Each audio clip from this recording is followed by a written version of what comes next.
The slap echoed through the private hospital room, sharp and unexpected. No, calm down, baby. It wasn't a physical slap. Mrs. Han Yura would never. But the words she'd just spoken hit Siho with the same force. So you're choosing them over me? Over your mother who gave you life? Siho stood by the window of Seoul's most exclusive cardiac care facility, watching his mother's reflection in the glass.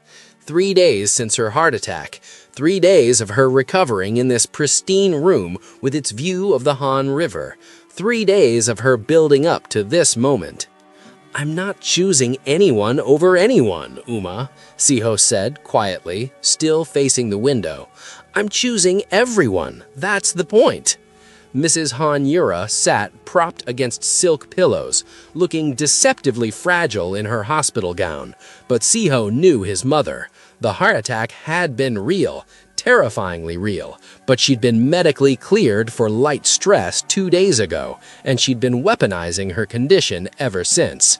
You flew back to Korea for me, she said, her voice carrying that particular tremor that made grown men feel guilty. You came when I needed you. That means something. It means I love you, Siho said, finally turning to face her. It doesn't mean I'm abandoning my sons. Your sons. She said it like the words tasted bitter. Children you didn't even know existed 6 months ago. Children who are my blood, Siho corrected. Children who are your blood, Uma. Your grandsons, whether you acknowledge them or not. Mrs. Han looked away, staring at the river view. She was 58, elegant even in illness, with silver threading through her black hair and eyes that had once run a corporate empire alongside Siho's father. She'd spent 3 decades building walls around her family, protecting their bloodline, their reputation, their place in Korean society. And now her son was asking her to let in an American woman and 2 mixed-race children who represented everything she'd been taught to keep separate. In my generation, she said carefully, we believed in preserving our heritage, our culture, keeping things pure. And how did that work out? Siho asked, his tone gentle but unrelenting. You taught me that duty came before happiness, that family obligation meant sacrificing personal desires. So I left the woman I loved in Los Angeles because you called me home. I lost 9 years with my sons because I chose duty over my heart. Is that the heritage you want to preserve? Mrs. Han's hands trembled slightly on the bedsheet. I did what I thought was right. I know you did. Siho sat on the edge of her bed, taking her hand carefully. And I'm not angry about it anymore, Emma, but I'm not repeating it. I have a chance to build something different, a family that spans cultures, that includes everyone, that doesn't make people choose between love and obligation, and I'm asking you to be part of that. What if I can't? Her voice cracked. What if I'm too old, too set in my ways? What if I meet them and I can't love them the way you want me to? Then they'll teach you how, Siho said simply. Emma, my sons are 8 years old, and they've already taught me more about being human than 4 decades of life experience did. They're brilliant and kind, and they have this way of asking questions that makes you realize your entire worldview was built on assumptions you never examined. They sound exhausting. Siho laughed, actually laughed. They are. They're also extraordinary, and they're coming to Korea whether you're ready or not, because their mother and I are getting married, and we're building a life here. But I'm asking you, please, Alma, give them a chance, meet them, talk to them, and then decide. Mrs. Han was quiet for a long time, watching the river traffic move slowly past the window. Finally, what are their names? Elijah and Isaiah. American names. Their mother chose them. But they also have Korean names that Veronica and I picked together. Do you want to know them? Mrs. Han hesitated, then nodded. Elijah is Ji-hoon. Isaiah is Min-jae. Siho smiled slightly. Veronica insisted they should have names that connect them to both cultures. She's been teaching them about Korean history, Korean values, everything she can learn herself so she can pass it on to them. She sounds... Mrs. Han struggled with the words. She sounds like someone who cares. She's someone who loves fiercely and fights for her children every single day, Oma. She raised them alone for 8 years. She had every reason to be bitter about what I did, but instead she taught them that people make mistakes and deserve chances to make things right. That's who she is. Mrs. Han closed her eyes. When she opened them again, there were tears. "Bring them," she whispered. "Bring your sons and their mother. I'll try, Siho. I can't promise more than that, but I'll try." Siho pulled his mother into a careful hug, mindful of her chest incision, and the monitor still tracking her heart rhythm. "Thank you, Oma. That's all I'm asking." Before we continue, I've got to ask you something because I'm genuinely curious. Where are you watching this from right now?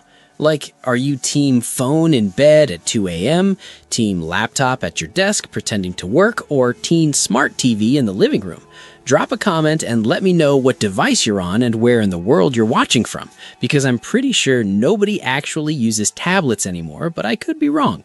And hey, if you're already invested in this family and their story, trust me, you haven't seen anything yet. Hit that subscribe button because part 2 is about to get intense. Now, let's continue.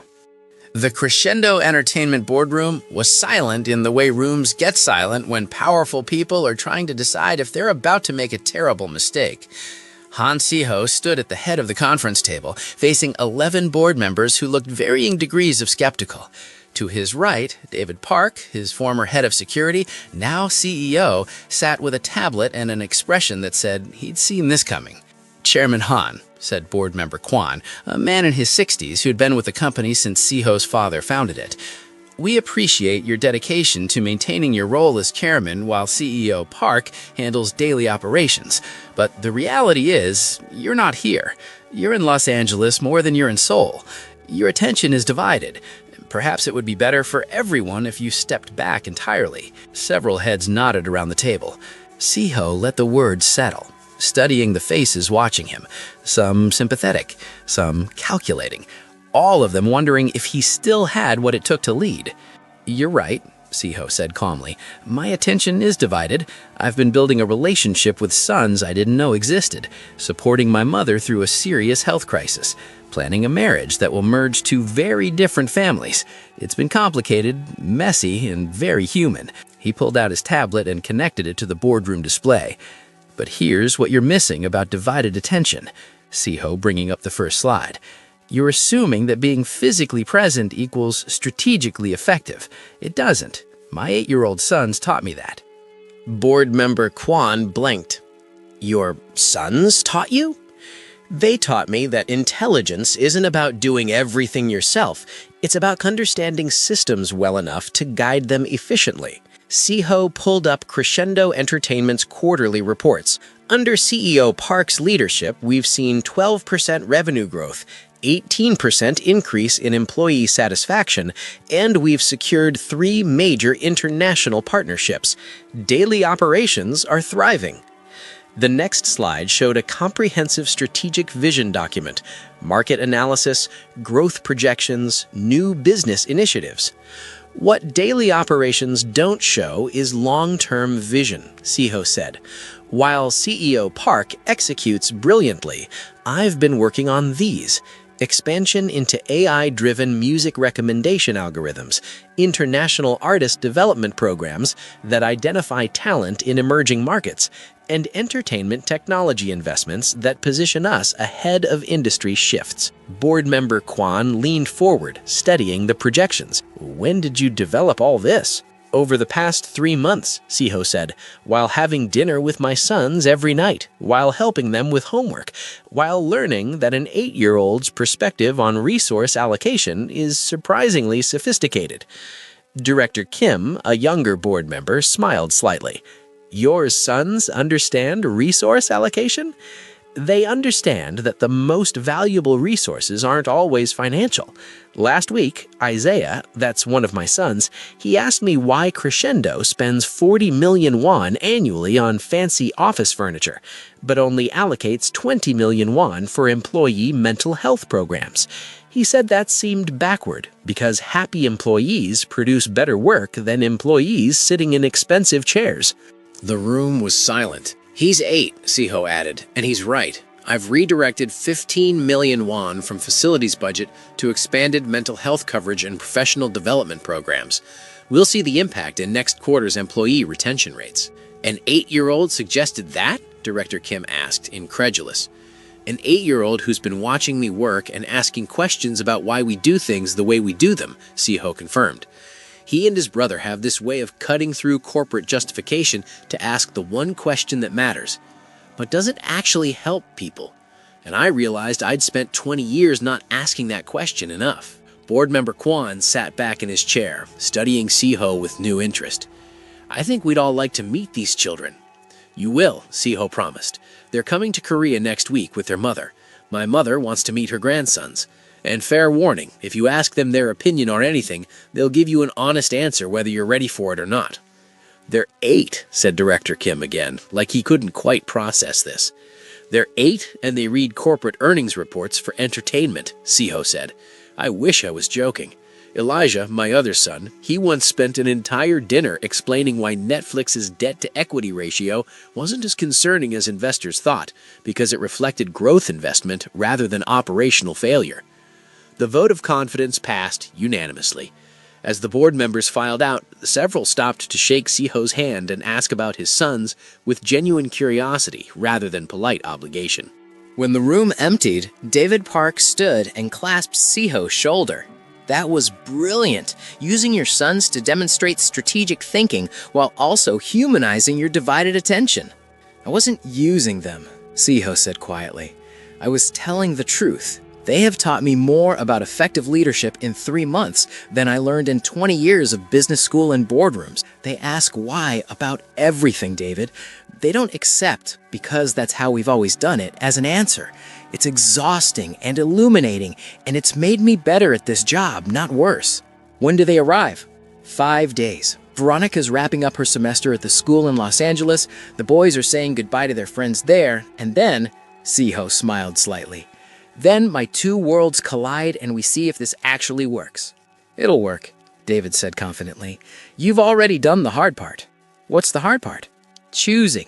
You chose them, sir. Everything else is just logistics. 5 days later, Veronica Ashford stood in the arrival hall of Incheon International Airport with a twin on each side, trying very hard not to panic. Mom, you're squeezing too hard, Isaiah said, gently extracting his hand from her grip. Sorry, Veronica loosened her hold. This is a lot.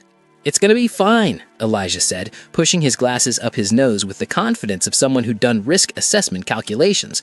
Statistically, grandmothers who agree to meet grandchildren they initially had reservations about showing 82% acceptance rate after first contact.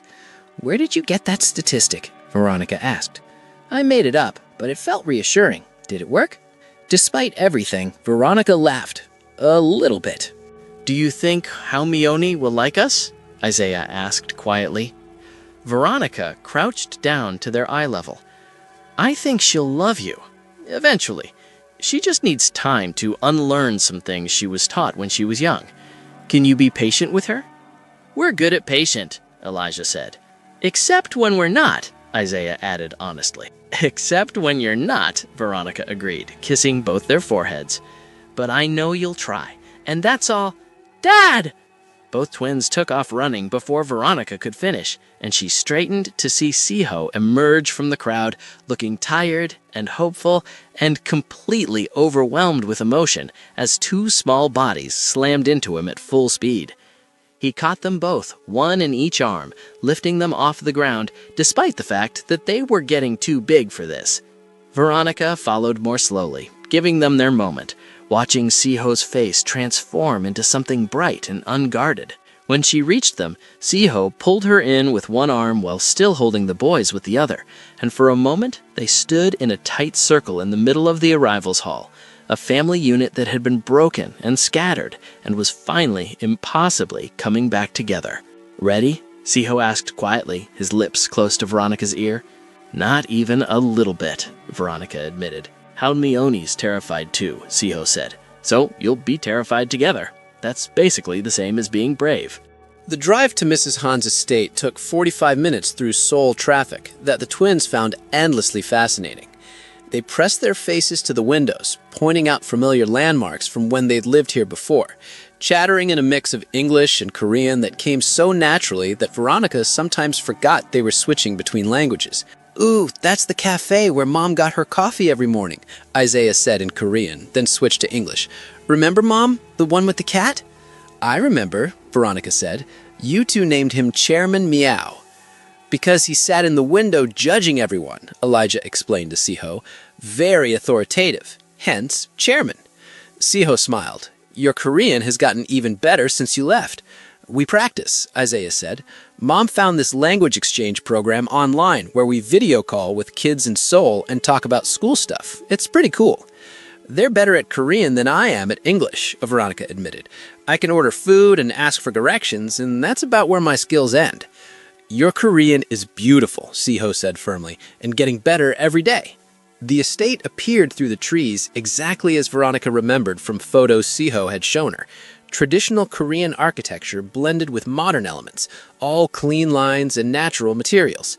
Beautiful and slightly intimidating. "Wow," Isaiah breathed.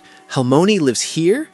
"Your Halmoni is what's called old money rich," Elijah explained to his brother, "which means the wealth has been in the family for generations and is therefore more socially acceptable than new money rich." "Where did you learn that?" Veronica asked. "A documentary about the British aristocracy. It was very informative." Siho was laughing as he parked the car. "Come on, let's go meet your grandmother before you two explain class dynamics to her." Mrs. Han Yura waited in the traditional sitting room, and Veronica could see the woman was absolutely terrified, despite the composed expression. She wore a beautiful hanbok and muted blues, her silver-streaked hair pulled back elegantly, sitting in a chair that somehow managed to be both welcoming and intimidating. But her hands trembled slightly, and her eyes were fixed on the doorway like she was waiting for judgment. "Oma," Siho said gently, entering first, "I'd like you to meet my family." Veronica walked with the twin on each side, and for a long moment nobody moved. Then both boys stepped forward and bowed perfectly, pressing their palms together the way they'd been practicing for weeks. "Halmeoni," they said in unison, their Korean crisp and respectful. "Manmaseo bangapsumnida. Jonun Elijah입니다. Jonun Isaiah입니다." The other twin added, "We're very honored to meet you." Mrs. Han's eyes widened, then filled with tears. "Your Korean is beautiful," she whispered. "We've been practicing," Elijah said, straightening from the bow. "We wanted to show respect. Dad said that's important in Korean culture. And we figured it would be weird to meet our Halmeoni and not be able to talk to her properly, so we studied extra hard." "You," Mrs. Han struggled for words. "You studied Korean to meet me?"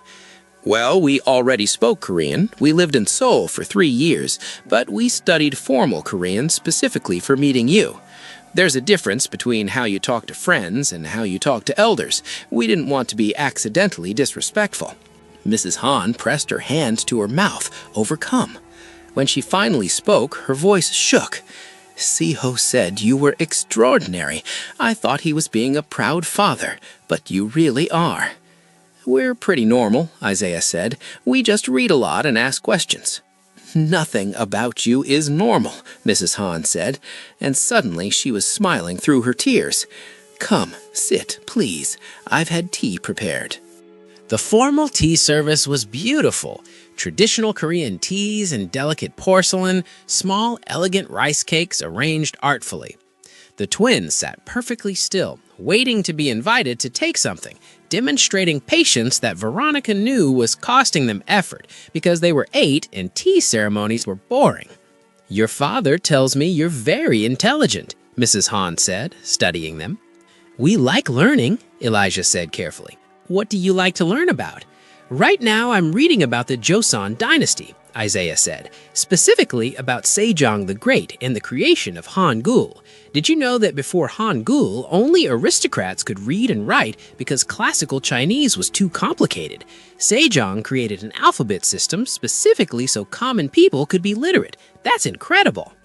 "I'm studying Korean architecture," Elijah added. Traditional Hanuk construction uses the system called Ondal for floor heating that's actually really sophisticated. The way the heat channels are designed to maximize efficiency while minimizing fuel consumption. It's basically ancient sustainable design. Mrs. Han stared at them. You're 8 years old? Yes, Halmione, both twins confirmed. And you're studying Joseon Dynasty history and architectural engineering?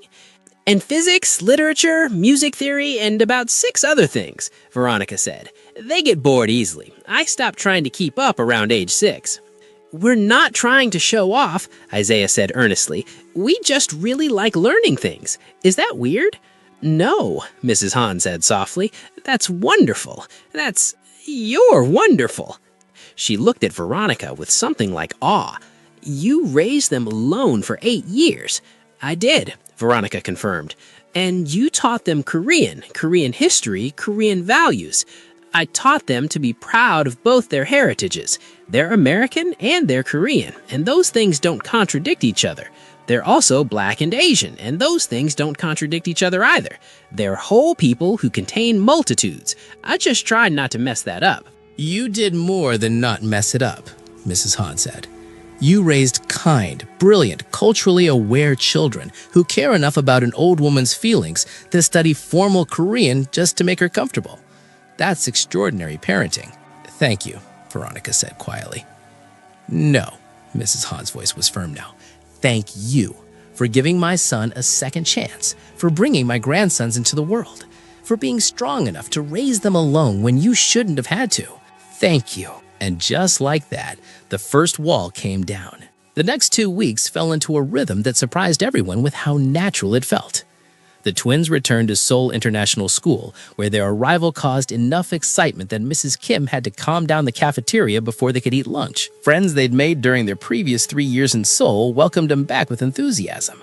Lucas Kim, the former bully who'd been thoroughly reformed by the twins' verbal takedown months ago, saved them seats at lunch every day and helped them catch up on what they'd missed. "So you're back?" Lucas asked on their first day.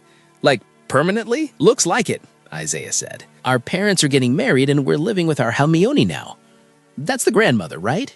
"Yeah," Elijah confirmed. "She's actually really cool once you get past the formal politeness thing. She taught us how to play Go." Did you win? Asked Lucas. "She destroyed us," both twins said together, grinning. At the estate, life settled into a careful dance between Korean tradition and American practicality. Mrs. Han insisted on formal dinners several nights a week, elaborate multi-course meals with specific etiquette rules that the twins followed perfectly, while also occasionally questioning the logic behind them in ways that made everyone laugh. "Halmione," Isaiah said one evening, carefully setting down his chopsticks in the proper position, "can I ask you something?" "Of course." "Why is it disrespectful to stick your chopsticks straight up in your rice?" "Because it resembles the incense sticks we place at ancestral shrines," Mrs. Han explained. "It's associated with death and funerals." "That makes sense," Isaiah said. "Respecting the symbolism of death rituals is important across most cultures." "But," Elijah continued, "why is it disrespectful to write someone's name in red ink?" "Because red ink was historically used to write the names of the deceased. So it's also about death symbolism," Elijah said thoughtfully. "Korean culture has a lot of rules about respecting death." "Most cultures do," Mrs. Han said. "Death is universal. The rituals around it help us process grief." "That's actually beautiful," Isaiah said. "We learned about Mexican Dia de los Muertos last year. That's a holiday where families celebrate deceased loved ones. The whole point is keeping their memory alive through stories and food and celebration." "Different cultures, same human need," Elijah added, "finding ways to honor the people we've lost." Mrs. Han was quiet for a moment. "You know what I love about you two?" "What?" both twins asked. "You could have just said, okay, that's the rule, and moved on. But instead, you asked why, understood the cultural context, and then connected it to universal human experiences. That's not just intelligence, that's wisdom." "Mom says wisdom is what happens when you combine knowledge with compassion," Isaiah said. "Your mother is a very smart woman," Mrs. Han said, smiling at Veronica across the table. But while the family was settling into their new life, storm clouds were gathering. Yoon Se-yeon's father, Yoon Jae-min, was not a man who accepted public humiliation quietly. The broken engagement, the exposure of his daughter's cruelty, the lawsuit threat, all of it had damaged the Yoon family's reputation in Seoul's tight-knit elite circles. So when the formal lawsuit papers were filed, it was comprehensive. Breach of engagement contract, public defamation, emotional distress, loss of social standing. The filing demanded financial compensation, public apology, and restoration of the Yoon family's honor. Siho received the papers at his office, and his first call was to Veronica. "It's happening," he said without preamble. "Yoon Jae-min is suing." "For how much?" Veronica asked, her stomach dropping. "Does it matter? I'm not paying him a single won. He's angry that his daughter got caught being cruel, so he's lashing out legally. Let him. Our lawyers will handle it." "Siho, what if—" "No," Siho said firmly. "We're not letting him intimidate us. We did nothing wrong. Se-yeon framed you for theft in front of our sons. She tried to have you arrested. If anyone should be apologizing, it's her. I'm not backing down." The lawsuit became public within hours. Korean media, always hungry for scandal, descended on the story with enthusiasm. Han Siho's secret American family, the broken engagement mystery, mixed-race sons at the center of elite Korean conflict. Photographs appeared, the twins walking to school, Veronica shopping for groceries, even Mrs. Han in her garden. Nothing invasive, nothing illegal, but enough to make the family feel exposed. "Mom, are we famous?" Isaiah asked one evening, showing her his phone where a news article featured a photo of him and Elijah entering their school. "You're infamous," Veronica corrected, "which is different and not good." "But we're not doing anything wrong," Elijah said, confused. "You're not," Veronica agreed. "But when adults fight, kids often become collateral damage. I'm sorry you're caught in this." "We're not caught in anything," Isaiah said firmly. "We're just living our lives. If adults want to be weird about it, that's their problem." "That's very mature of you," Veronica said. "We learned from the best," both twins said, hugging her from either side. At the estate that night, Sihu and Mrs. Han discussed the lawsuit over tea. "Yoon Jae-min is making a mistake," Mrs. Han said. "He's operating from wounded pride, not strategy. The public is actually sympathetic to you and the boys. Every article I've read shows support for your family." "Doesn't matter if he wins in court," Sihu said. "Just matters that he's making us all miserable in the process." "Then we prepare for battle," Mrs. Han said simply. "We have the truth on our side, and we have the best lawyers in Seoul. Yoon Jae-min picked a fight with the wrong family." But neither of them knew that a much more dangerous enemy was already watching. Listen, I need to hit pause for just a second because I have to know. Are you still with me? Because if you've made it this far, you're clearly invested in this family, and I need you to drop a comment right now telling me what you think is about to happen. Like, are you team this lawsuit is the real problem, or team something worse is coming? Hit that like button if you're stressed about where this story is going, and subscribe if you want to see how this all plays out, because I promise you, what's coming next is going to blow your mind. Now let's continue. Vice Chairman Ryu Pei-san sat in his corner office at Daemyoung Biogenesis Corporation, 67 floors above Seoul, watching the news coverage of the Han Siho lawsuit with great interest. He was 53, impeccably dressed and completely ruthless in ways that made even other ruthless men uncomfortable. His father, the nominal chairman of Daemyoung, was dying slowly of an aggressive cancer that had already stolen 2 years of his life, and Ryu Tae-san was not the kind of man who accepted death gracefully. "Sir," his assistant said, entering with a tablet, "the research team has submitted their quarterly report." "How much progress?" Ryu asked, without looking away from the news. "Minimal. There's still stuck on the telomere degradation problem. Dr. Park says they need cognitive resources they don't currently possess." "Then find them better cognitive resources." "We've recruited from every top university, sir. The problem isn't qualification, it's innovation. They need minds that think differently." Ryu finally looked at the tablet his assistant held. The screen showed an academic paper from 6 months ago, a conference presentation by Professor Jung from Seoul National University about exceptional cognitive development in bilingual, bicultural children.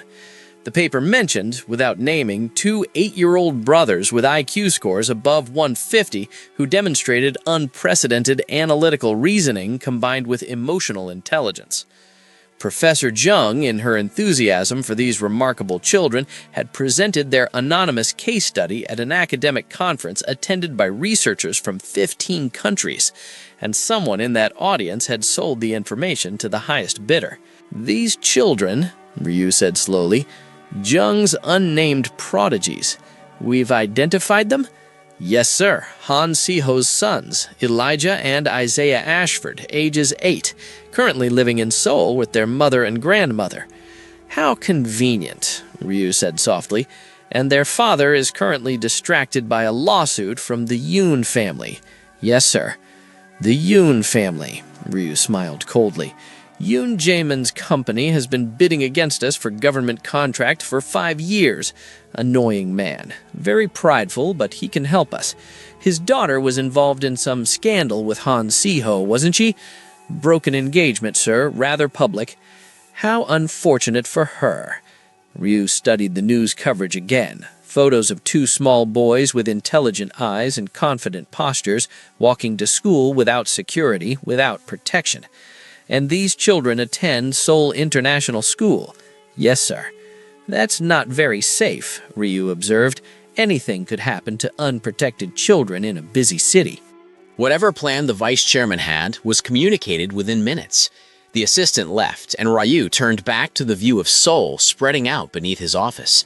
Somewhere in that city, 2 8-year-old boys were living normal lives, completely unaware that their intelligence had made them valuable to a desperate man.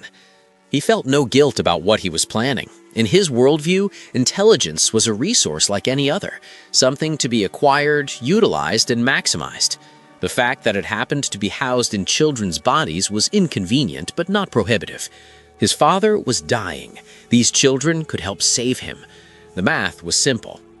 3 days later, the kidnapping happened on a Thursday afternoon. The twins were leaving Seoul International School, laughing with Lucas Kim about something that had happened in science class. Mrs. Kim waved goodbye from the entrance, reminding them about homework assignments. The afternoon was warm and ordinary and completely unremarkable. The van pulled up with maintenance company logos on the side, perfectly normal for a school that had constant repair work happening. 6 men in work uniforms emerged, moving like every step they took since birth was purposeful. They wasted no time. Smoke grenades created instant chaos. Students screamed, teachers shouted, and people ran in all directions. In the confusion, chloroform-soaked cloths appeared, and the twins dropped like stones. Isaiah's last conscious thought was, "This is really bad." Elijah's last conscious thought was, "Mom's going to be so scared." Then, nothing. The professional team had the boys loaded into the van in under 90 seconds. The van disappeared into Seoul traffic before anyone realized what had happened. By the time teachers counted heads and realized Elijah and Isaiah were missing, the van was already at a different location, switching vehicles, destroying evidence. Mrs. Kim called Veronica. "The twins didn't get in their car. We can't find them. Security footage shows smoke and chaos, and then they're just gone." Yoon Jae-min called his lawyers.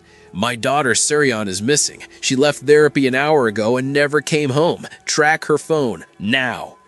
Steo got both calls while in a meeting and felt his entire world tilt sideways. The Han estate became a command center within the hour. Siho, Veronica, Mrs. Han, and a team of police investigators crowded around the dining table, now covered in maps and surveillance footage. Veronica sat very still. Tears dried on her face because she'd cried herself empty in the first 10 minutes. Now there was just rage and terror competing for space in her chest. "It was Yoon Jae-min," she said, her voice flat. "This is revenge. He took my babies for revenge." Seo was already on the phone, his voice lethal. "Yoon Jae-min, where are my sons?" The speakerphone crackled to life with Yoon Jae-min's voice, equally frantic. "What are you talking about? Where is my daughter?" Silence crashed through the room. "What?" Seo said slowly. Suryan is missing, Yoon Jamin shouted. She left her therapy appointment 2 hours ago and vanished. Police are searching. If you did something to her, some twisted revenge. I didn't do anything, Ziho shouted back. My sons were kidnapped from their school. Your sons, what? 2 hours ago. Professional extraction team. Both men went quiet as the same realization hit. If not you, Ziho said slowly, and not me, Yoon Jae-min continued, then who the hell has our children? They said together. Police investigators exchanged looks. This changed everything. We need to expand our suspect list, the lead investigator said. If both families are victims, we're looking at someone targeting both the Han and Yoon families simultaneously. Why? Mrs. Han demanded. What connects us except this lawsuit? Business, Ziho said grimly. Our companies, Yoon Industries and Crescendo Entertainment, both operate in overlapping markets. If someone wanted to damage both companies, they'd create chaos in the leadership, kidnap heirs, destabilize families, watch us tear each other apart while they do what they actually want to do, Ziho said. This isn't about revenge or the lawsuit. We're missing something bigger. In a warehouse on the outskirts of Seoul that had been converted into a laboratory, Elijah woke up tied to a chair with a chemical taste in his mouth and a pounding headache. Elijah, he said quietly, you awake? Unfortunately, Isaiah's voice came from somewhere to his right. Where are we? Unknown location. Judging by the ambient temperature and lack of street noise, I'd estimate industrial area, possibly warehouse district. Great, so we're kidnapped and in a warehouse. This is officially worse than that time Mom got framed. At least we're together. Silver lining, Isaiah agreed. You okay? No injuries? Just the headache from whatever they used to knock us out. You? Same. Should we panic now or wait until we know more? Let's wait, Elijah decided. Panic is inefficient. Mom would be proud of our restraint. Mom is probably having a complete breakdown right now. Yeah, Isaiah said quietly. She's gonna be really scared. Dad, too. They sat in silence for a moment, processing their situation. Then Isaiah spoke again. Elijah? Yeah? We're going to be okay, right? Yeah, Elijah said with more confidence than he felt. We're going to be okay. A door opened and both twins looked up to see a guard enter. Large, intimidating, wearing black tactical gear. The guard stopped short, staring at them. You're awake, and you're not crying. Crying doesn't help solve problems, Elijah said practically. Are you going to tell us who kidnapped us and why? Because that information would be really helpful for our risk assessment. The guard blinked. How old are you? 8, both twins said together. And you just asked me to explain your kidnapping for risk assessment purposes? Well, yeah, if we know why we're here, we can better understand what you want and possibly negotiate our release. Basic hostage situation theory. Where do you learn basic hostage situation theory? The guard demanded. YouTube, mostly, Elijah admitted. There are surprisingly detailed videos about surviving dangerous situations. Very educational. The guard looked like his brain was short-circuiting. What the heck? You two are weird. We prefer exceptional, but sure, weird works. Before the guard could respond, footsteps approached, measured, authoritative, confident. The guard straightened immediately as Vice Chairman Roo Tai-san entered the room. Roo studied the twins with the cold assessment of someone evaluating assets rather than children. You're calmer than I expected, Roo observed. Panicking is inefficient, Elijah repeated. Also, we've been in worse situations, Isaiah added. Sort of. Actually, maybe not worse. This is pretty bad.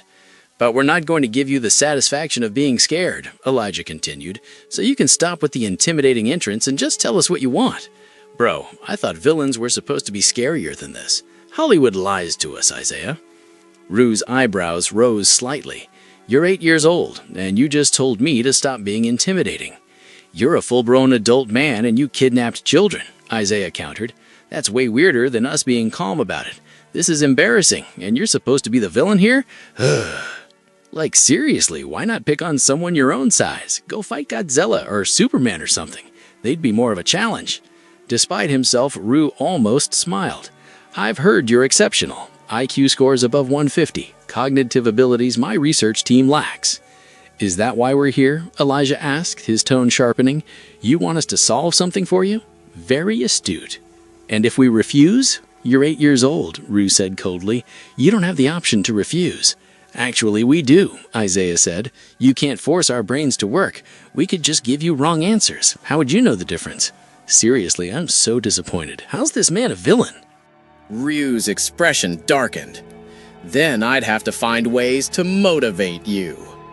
By threatening us? Is this supposed to make us scared? What a joke, Elijah asked. That's lazy villainy. Good villains use interesting motivations.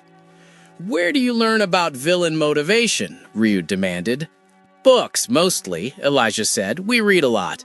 But honestly, you look like those lesser villains in Hollywood movies that die and the viewers don't even notice.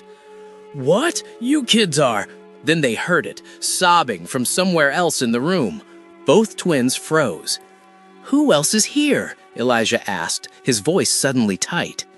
Ryu gestured to a guard who pulled back a partition separating part of the warehouse space.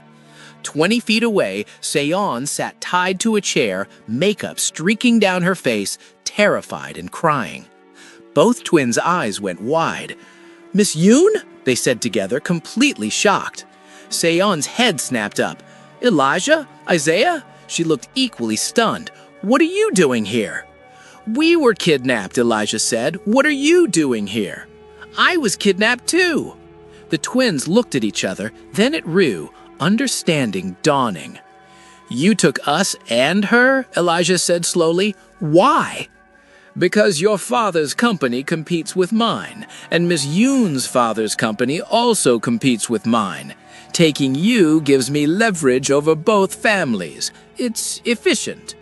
It's insane, Seon shouted through her tears. It's actually really smart, Isaiah said reluctantly. Evil, but smart. Our parents will immediately blame each other for this, which gives you time to do whatever you actually want to do while they're fighting. Exactly, Ryu said, pleased. You are as intelligent as promised. Great, Elijah muttered. We're impressing the supervillain. Mom would be so proud. Miss Yoon, Isaiah called across the space. Are you okay? No, Sion sobbed. I'm tied to a chair. I'm terrified. I can't breathe. Breathe with me, Elijah said calmly, his voice carrying across the warehouse. In through your nose for 4 counts. Out through your mouth for 6 counts. You can do this. Sion tried, gasping, following his breathing instructions. That's good, Isaiah encouraged. You're doing great. Keep breathing. How are you so calm? Sion asked through tears. We're not calm, Elijah admitted. We're just really good at pretending. It's a survival skill. Ryu watched this exchange with interest. Well, this will be more entertaining than I anticipated. Take them to the lab. Let's see if their intelligence matches their confidence. This was exactly Vice Chairman Ryu Tai-san had planned with his assistant. Sion was forcefully taken when she was leaving a cafe where she'd been meeting with her therapist. After the mansion incident and her public humiliation, she'd finally admitted she needed help. The therapy was helping. She'd even started tentatively rebuilding bridges with the people she had stopped talking to because of pride, sending occasional emails to her friends about books they might like. She was thinking about what book to recommend next when the van appeared. This time, the team had to work harder. Sion fought like her life depended on it, screaming and kicking and attracting attention. But they were professionals, and she was one woman. Chloroform, van, gone. Vice Chairman Ryu Tai-san's plan was simple. Make the children of both families disappear so they fight each other while he executes his real plan. It was clever. He needed the children's cognitive abilities because his father was dying. Back to the present. The guards wheeled their chairs through the facility because apparently the kidnapping team had invested in wheelable chairs, which was thoughtful in a terrifying way. The twins and Sion were brought to a high-tech laboratory filled with equipment, computer screens, and exhausted-looking scientists. A lead scientist, Dr. Park, mid-40s with dark circles under his eyes, looked up as they were brought in. Vice Chairman, these are children. These are geniuses, Ryu corrected. Use them. Sir, I can't. This is unethical. Your ethics are not my concern. My father is dying. This research will save him. These children will help you complete it. That's the end of the discussion.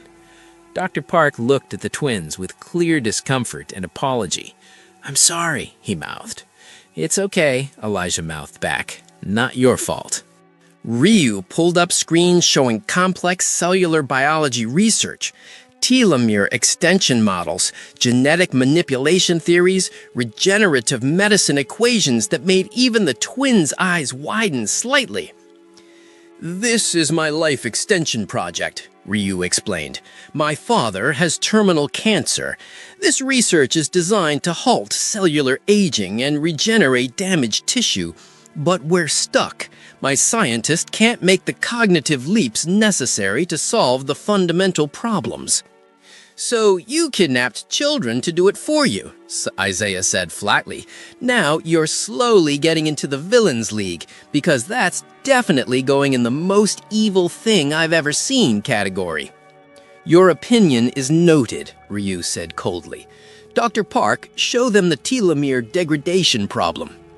Dr. Park, looking miserable, pulled up equations and models that the twins studied silently. After several minutes, Elijah spoke. This is based on fundamentally flawed assumptions. Every scientist in the room stopped working. What? Dr. Park said. Your telomere degradation model assumes linear decay, but telomeres actually degrade exponentially with environmental variables and cellular stress. Your entire theoretical foundation is wrong.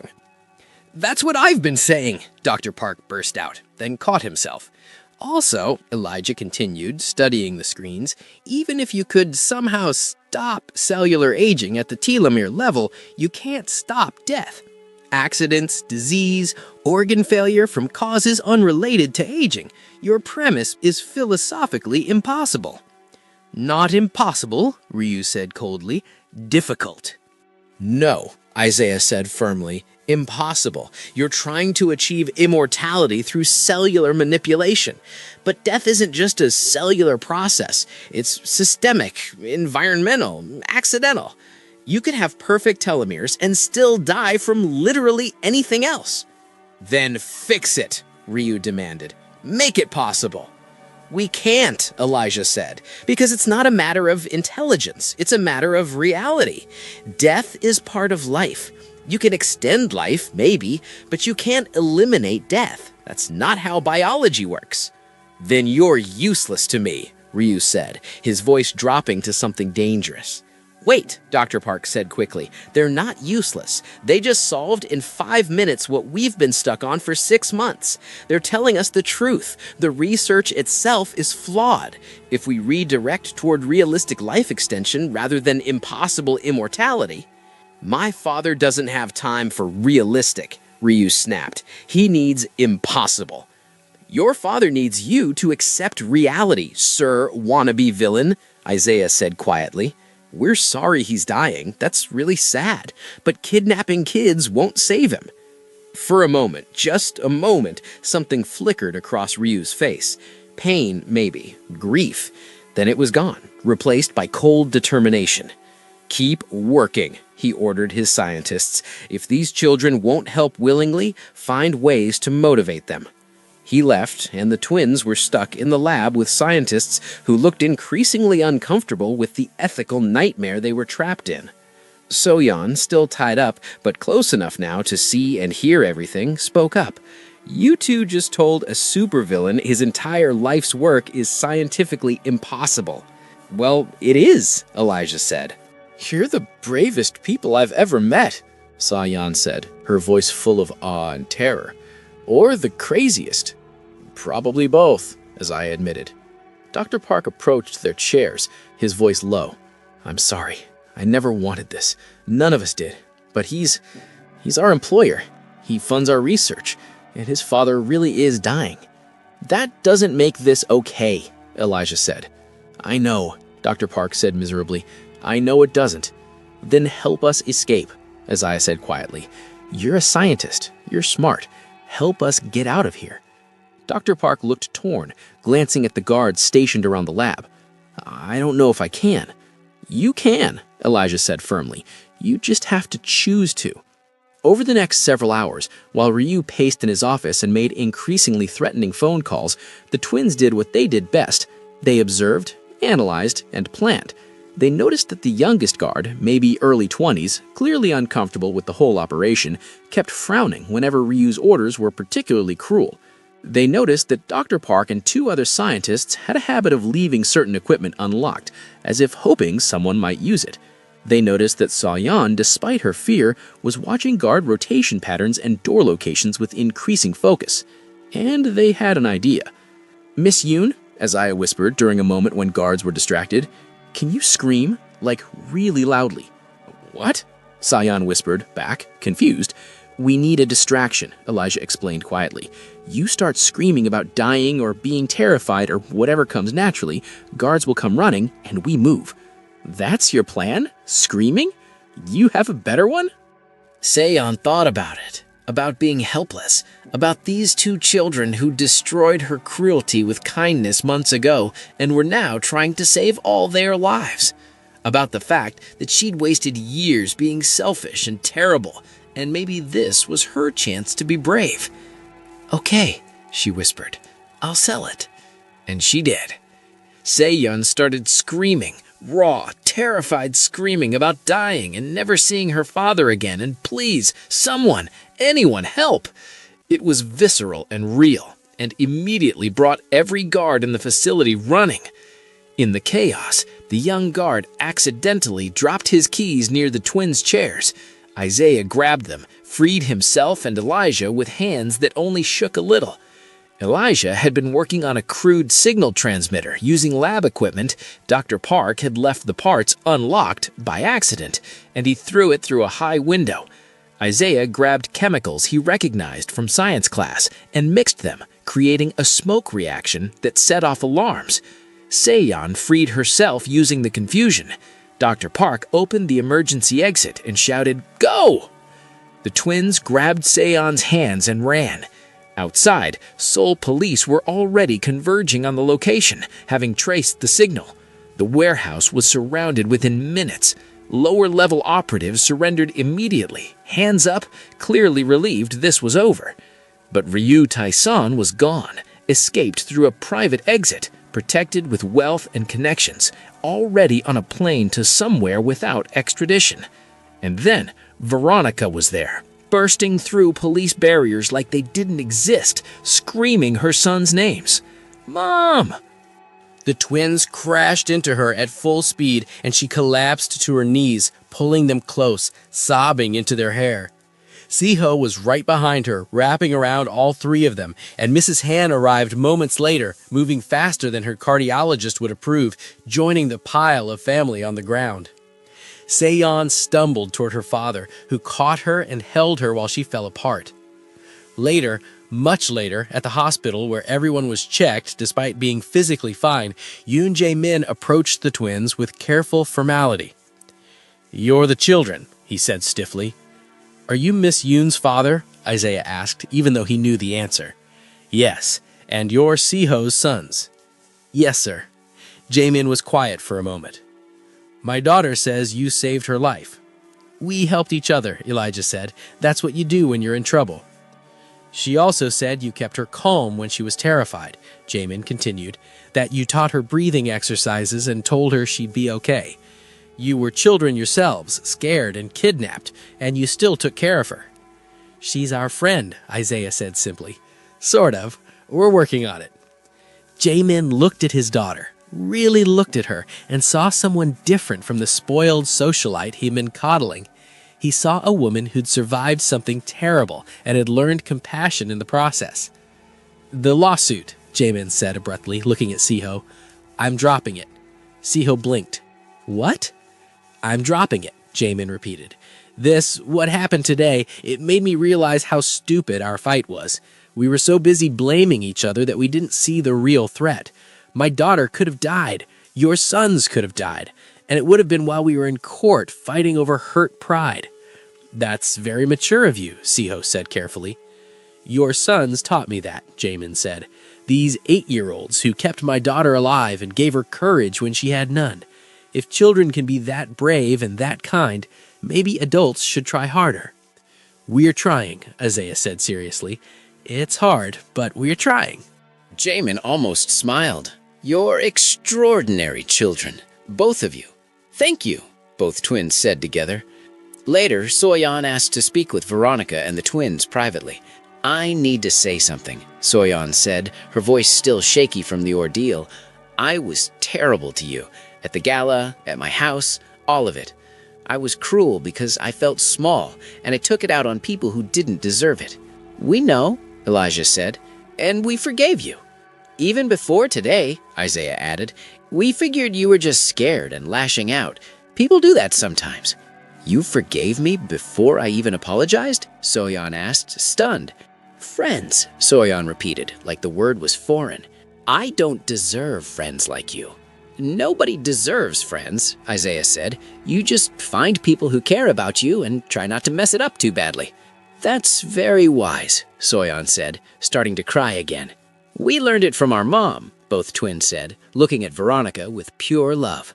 Veronica pulled all 3 of them into a hug, her sons and this woman who'd tried to destroy her, but had ended up becoming something like family instead. 6 months later, Mrs. Hahn's estate was filled with warmth and noise. The family had grown, not just the original 4, but Seo-yeon visiting regularly, David Park joining for dinners, even Yoon Jamin appearing occasionally, with carefully chosen wine and halting attempts at humor. Mrs. Hahn sat on the floor with the twins, learning a card game they'd invented that had rules so complicated that even Elijah sometimes forgot them. Wait, why can't I play this card? Mrs. Hahn demanded. Because it's Tuesday, Isaiah explained, like this was obvious. The day of the week matters? Obviously, Elijah said. Tuesday rules are different from Friday rules. This game is ridiculous, Mrs. Hahn declared. You're just mad because you're losing, Isaiah said cheerfully. I'm always losing. You two are impossible. But she was laughing, and so were they. And Veronica watched from the couch where she sat with Siho and felt her heart so full it hurt. We did it, Siho said quietly, watching his mother play cards on the floor with his sons. We actually made this work. You made it work, Veronica corrected. You chose us every single day. Easiest choice I ever made. That night, after the twins were in bed, they wrote in their shared journal. Dear Journal, today Halmione taught us Korean swear words by accident when she lost at cards. Mom made her apologize. It was hilarious. We've been in Korea for 6 months now. It's starting to feel like home. Not like Los Angeles wasn't home. It was. But this is home too. We can have more than one home. That's okay. Dad says family is choosing each other every day. Mom says it's showing up even when it's hard. Halmione says it's forgiveness. Miss Yoon says it's second chances. We think they're all right. Family is all of that. Also, we solved a telomere degradation problem that actual scientists couldn't figure out. That was pretty cool, even if it was for a supervillain. Love, Elijah, and Isaiah. P.S. Isaiah still thinks PPS is excessive. Elijah. PPPS, it's perfect and you're wrong. Isaiah.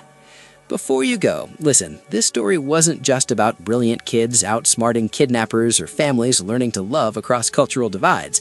It was about the fact that being smart isn't the same as being wise, that cruelty usually comes from fear, and that the bravest thing you can do is choose to change.